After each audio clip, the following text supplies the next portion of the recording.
Welcome to the hottest movie review on the internet today, the A-List Review. I am your host, the Game Changer, Wes Troop. And this week I've got 5 big reviews for you. I've got 3 of the 4 movies that opened this week in wide release. I didn't get a chance to see The Last Witch Hunter. I assume it sucked anyway. Or at least would get a meh from me. So when I review it, I will put it on the show. When I see it, I should say I'll put it on the show. So look out for that sometime in the near future.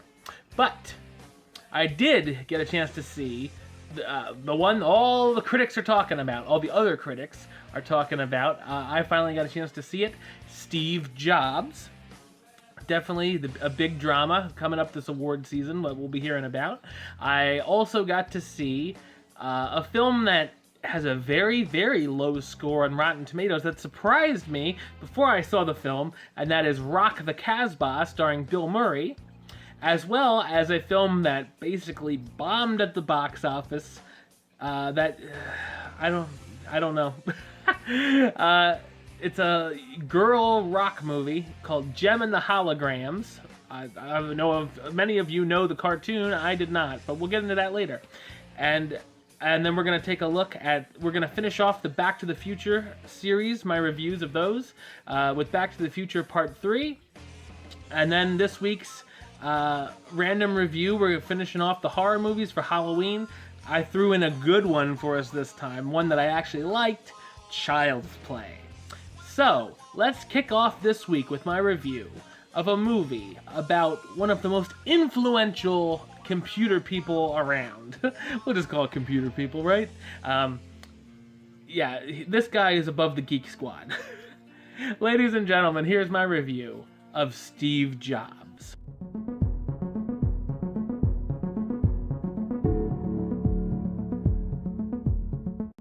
A behind-the-scenes look at the man who was responsible for so many iconic pieces of technology from the past few decades, Steve Jobs.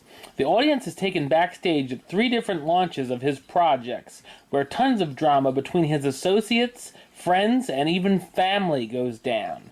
So what did I think of Steve Jobs? I thought it's a spectacular drama. If you've seen the Ashton Kutcher film where he played Jobs and feel you don't need to see this one, think again. This film is a humongous improvement, covering important personal matters that the other movie just glossed over. I really enjoyed the way the film is presented in the 3 different segments.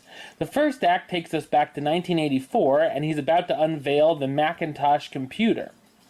We soon realize this film is not showing its main character as a patron saint, as he ridicules and threatens many of his employees, goes off his rocker about a Time magazine cover, and doesn't believe his ex's child is his.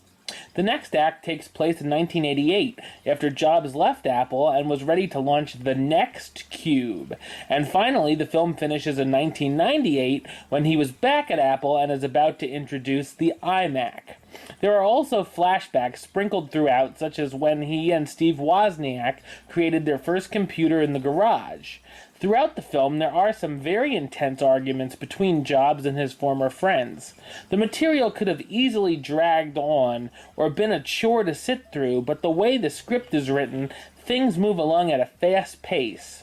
It kind of reminded me of Birdman in a way, feeling like each segment was a one-shot take. The film is also filled with excellent performances, starring Michael Fassbender as Steve Jobs, one of the most influential figures of our time who actually didn't know a whole lot about computers or technology and wasn't the easiest person to get along with. Fassbender will easily be in the conversation for nominations for Best Actor all award season long. Also included Kate Winslet as Joanna Hoffman, Jobs as marketing executive and confidant, Seth Rogen as Steve Wozniak, Jobs' former partner who wants him to acknowledge the Apple II team in his speeches, Jeff Daniels as John Scully, the former president of Pepsi who served as CEO to Apple, and Catherine Waterston as Chris-Ann Brennan, Steve's ex-girlfriend who wants money for her and their daughter Lisa. Believe the buzz. Steve Jobs is one of my favorite films of the year, and I expect to hear a lot about it in the Oscars race. I'm going to give it the rating of A-list approved. That's right, it gets the A-list seal of approval. All right, now moving on. The next review we have stars Bill Murray, Kate Hudson, Zooey Deschanel, Bruce Willis, among others, and somehow has 8% on Rotten Tomatoes as we speak. Is it really that bad? I'm going to tell you. Here's my review of Rock the Kasbah. Rockin' the Kasbah, rock the Kasbah, Sherry don't like it.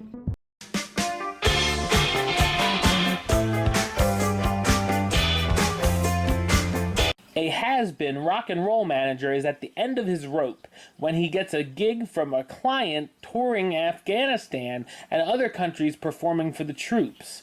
When they arrive, his star, quote-unquote, can't take the pressure and bails on him and takes his money. The manager ends up in the middle of a weapons deal and sells a load to a few locals. While in their village, he hears a voice in the night that turns out to be a talented girl. He plans to take her on a singing show to make money, however, women have never sung on television before. So what did I think of Rock the Kasbah? I thought it's a mostly uneven, but sometimes pleasing comedy drama. I did have some trouble with this one, figuring out what place to put it in. This film takes some turns that I didn't expect, and walking out of the theater, I wasn't sure if I liked it or not. Some things in the movie are based on a true story, which I mostly assume is the girl singing on television portion. The first half is filled with jokes that are very hit and miss, and when they do miss, it's bad. Oddly, though, I did find myself laughing throughout at some of the material. Once the character meets the aspiring singer in Afghanistan, things get more sentimental, and I ended up enjoying the plot a little more. There's also a subplot about a coup within the village featuring a member planning to turn on the leader, who happens to be the singer's father. Of course, taking place in Afghanistan, there's a bunch of political commentary, which might have hit harder a few years ago. There are also characters who seem important to the story who completely disappear and are never heard about again. Bill Murray stars as Richie Lands, the music manager who says he put Madonna on the map, Kate Hudson as Mercy, a Texas prostitute who services American military and high rollers and ends up helping out Richie, Zooey Deschanel as Ronnie, Richie's client who wants to write her own music but is forced to sing covers like Meredith Brooks' Bitch, I'm a bitch, I'm a lover, Leem Lubani as Salima, the young lady who wants to be a singer but can't for the fear of being shunned, and Bruce Willis as Bombay Brian, a mercenary who ends up accompanying Richie to the ammunition trade. Rock the Kasbah is nowhere near a smash hit and might be all over the place, but there is just enough entertainment value making it worth a shot. I'm going to give it the rating of do it. And I'm not saying run to the theaters and see this movie. I'm saying maybe when it comes on DVD, if you're a Bill Murray fan, Bruce Willis fan, give it a shot. And while we're singing Rock the Kasbah, or I was earlier, we're gonna do some Young Blood. I'm feeling naughty. Ladies and gentlemen, here's my review of Jem and the Holograms.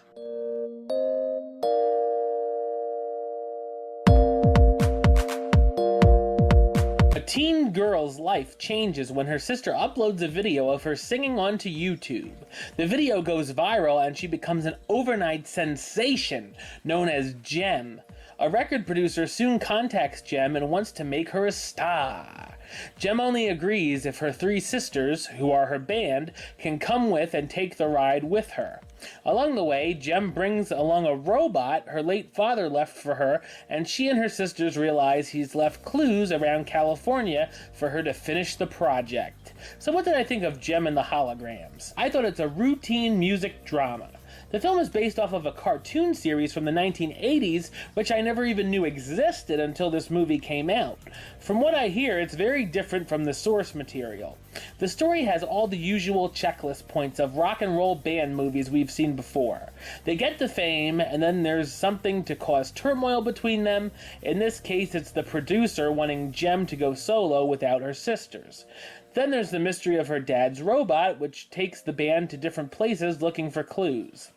The music the girls actually sing isn't terrible, including the song Young Blood, which is billed as the next Let It Go. Ha!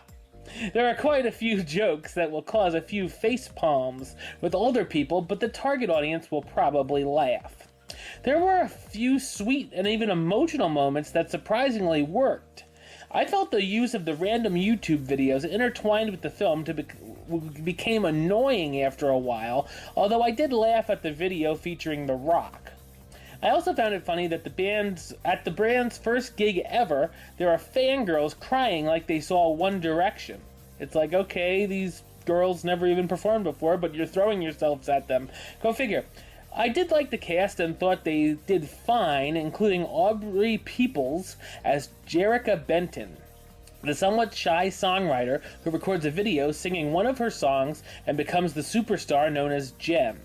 Also included are Stephanie Scott as Kimber, Jem's sister who uploads the video and becomes her keytar player, because every band needs that these days, Aurora Perrineau and Haley Kayoko as Shayna and Aya.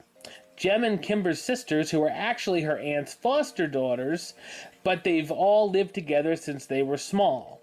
Molly Ringwald as Bailey, Jem's aunt, who's worried about saving their house.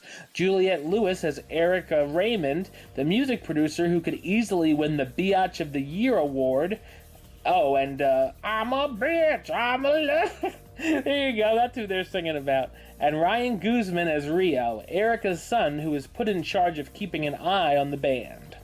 While younger girls will probably enjoy this film more than the parents that get dragged to it, Jem and the Holograms can have its moments and isn't as horrible of an experience as I thought it would be. I'm going to give it the rating of meh. It's okay. Okay, now we're going to finish up this series I started a few weeks ago. If you haven't seen my review of Back to the Future and Back to the Future Part 2 and you're interested, check out my last two videos, sucker. Now we're going to finish it up. In case you didn't know, it was Back to the Future Day this week earlier, and it was everywhere, on almost every single person on my Facebook timeline posted it. So I hope everyone knew it, because for God's sake, I couldn't get away from it. But it was nice to see that instead of people slamming each other for politics for once. But anyway, this is my review of Back to the Future Part 3.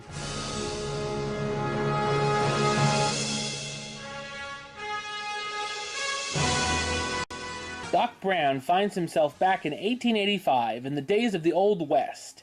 After receiving a letter from his old friend and seeing a very foreboding vision, Marty McFly is desperate to travel back to that time to find his pal and warn him of his fate.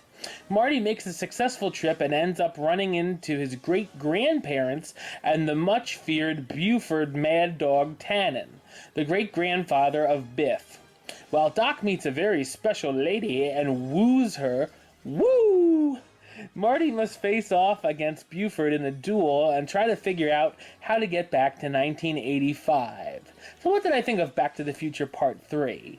I thought it's a likable finale for the trilogy. Once again, the film picks up right where the last one left off, really making it feel like a continuation more than a third part. After a more complicated storyline in the second installment, things are pretty simple for the most part, and most of it takes place in the Old West. While a lot of familiar elements from westerns are used, such as being chased by Native Americans, running into a bear, and hanging in the old saloon, it still has a somewhat fresh feel to it because of the time traveling involved. Much like the other films, there's a good mix of humor and action, especially with an enjoyable train scene. While it's nice to see Doc get a love interest, I found the character of Clara to be annoying. Michael J. Fox reprises his role as Marty McFly, the time-traveling teen looking to save his old friend back in 1885. Christopher Lloyd as Doc Brown, the scientist posing as a blacksmith in the West and is content about living in the time until Marty comes back with a warning. Mary Steenburgen as Clara Clayton, a new school teacher in town that Doc develops a crush for. Thomas F. Wilson as Buford Tannen, the baddest hombre in town, and Leah Thompson as Lorraine McFly, Marty's mom. While it doesn't quite capture the magic of the first film, Back to the Future Part 3 still wraps up the series nicely. I'm going to give it the rating of... do it. Alright, and finally we're going to end the show with another random review. And I've been doing mostly crappy movies lately, so this is going to be a little bit of a change-up. And I'm going to review a movie that I actually like. I've liked it since I was a little kid. It might be cheesy or to some people, but I think it's a classic to me. So here's my review of Child's Play.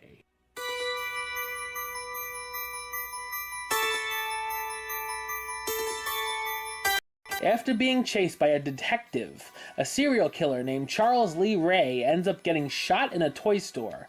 He uses his voodoo knowledge to put his soul into the closest body he can find, a doll known as a good guy.